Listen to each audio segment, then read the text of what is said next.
Good day, Galaxy. This is the main and only channel in the Galanet.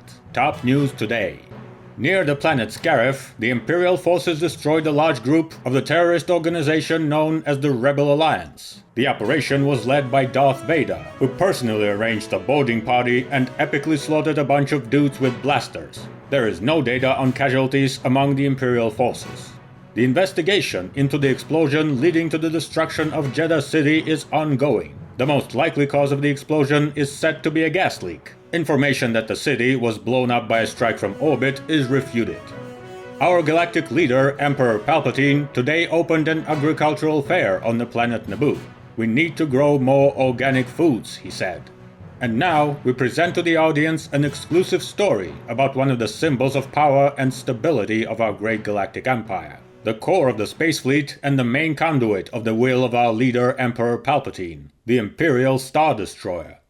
1 mile of length, massive armor, formidable weapons, and an army of valiant soldiers and officers of the Empire on board make each of these mighty, wedge-shaped starships a true arbiter of fates of entire planets. Today, exclusively for the only news channel allowed in the galaxy, we will get acquainted with the Imperial 1 class Star Destroyer and learn exclusive details about the new Imperial 2 class destroyer that is being created right now. The history of these giants began in dark, pre-imperial times under the rule of the Galactic Republic.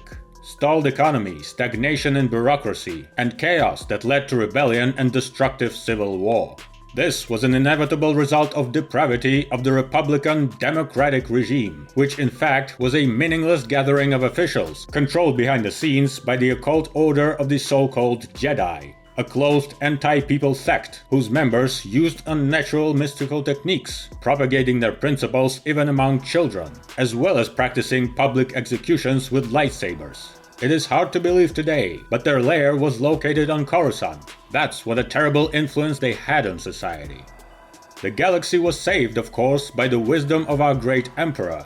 Then he served as a Supreme Chancellor, and despite the pressure from the Jedi and their puppets in the establishment of the Republic, he took control of the situation.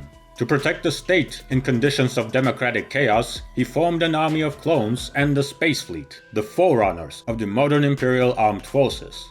The Republic's fleet was based on Star Destroyers of the Venator class. These were large, dagger-like warships over a kilometer long, armed with heavy turbo-laser turrets, cannons, proton torpedoes, and tractor beams. Of course, there were also hangars, full of fighters and other ships.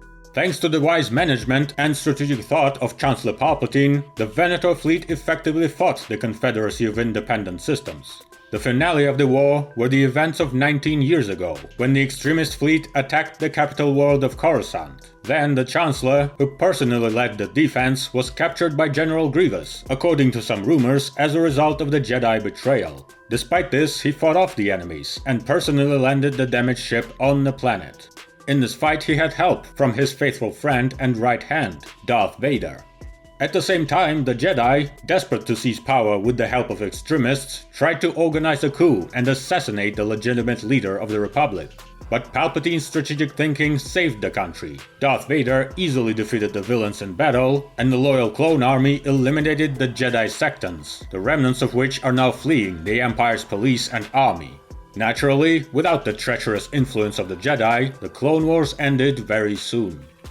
The Venators were modified, the vulgar Republican colors were erased, and the ships were sent to protect the young Empire in the name of peace and stability in the entire galaxy.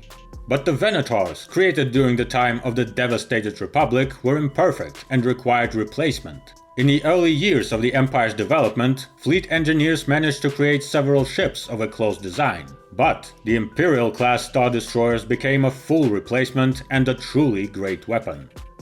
Monsters up to 1 mile long, these iron wedges were almost half a kilometer longer than the old Venators. Their simpler geometry made it possible to significantly improve the armor. And this is not counting the powerful deflector shields, generators of which are located on the command tower. A set of 7 newest engines allows these giants not only to actively maneuver in space and perform hyperjumps, but also to maintain safe flights in the atmosphere of planets, shielding the Imperial cities from enemies and covering with a heavy shadow places where the population dares to support the rebel terrorists.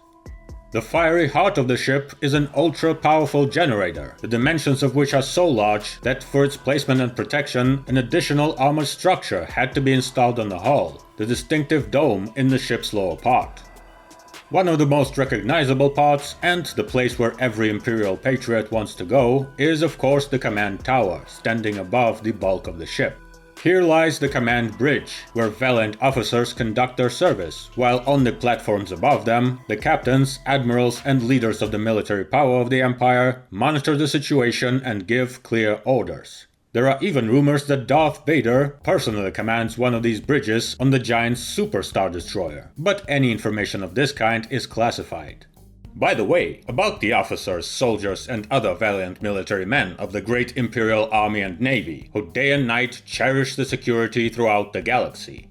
The Imperial Star Destroyer can accommodate more than 45,000 people, nearly 10,000 of which are stormtroopers, 9,000 officers, and tens of thousands of other crew members. The size of the ship allows to fully provide the people with everything necessary. Even in the case of complete isolation, the Imperial One can carry out operations completely autonomously for 2 years. Of course, on each destroyer there is an officer of the Internal Investigation Service, and sometimes even an Inquisitor, making sure that the crew is alert and correctly fulfills its duties. This is a perfect combination for serving in the Navy. Faith in the Emperor gives you strength to overcome, and the sensitive Inquisitor will make sure you overcome in the right direction. And now, a break for commercials and weather forecast. Do you think that your child is too unusual? That he has supernatural powers? You may be right.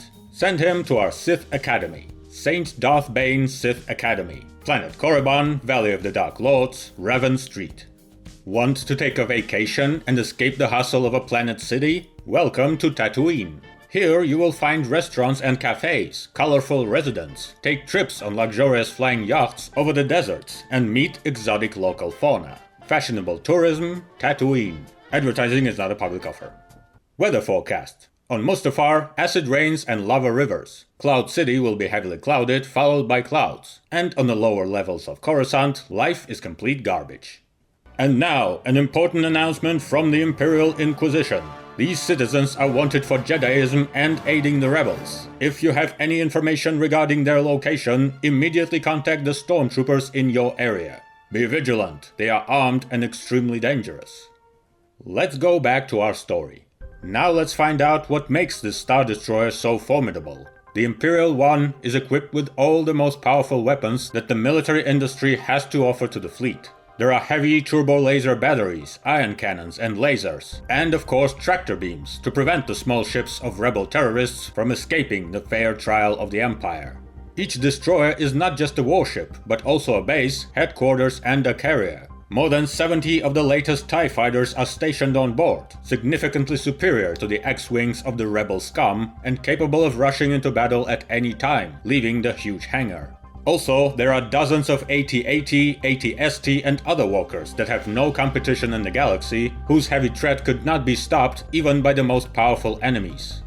At the disposal of officers, on each destroyer there are T-4A Lambda shuttles, with the best controllability, speed and comfort. All this makes Star Destroyers a fearsome and universal weapon, and given that the Imperial Navy has over 25,000 of them, it's fair to say that peace of citizens in any corner of the galaxy is under protection. Of course, these starships are not the only ones in the armed forces. There are smaller ships, and on the contrary, giant superstar destroyers, such as the mighty flagship destroyer with a romantic name Executor. According to our experts, the power and size of this ship is incredible, and there is no cruiser in the galaxy capable of destroying it. There are also rumors that the fleet applied the new, huge space station, commonly known as the Death Star.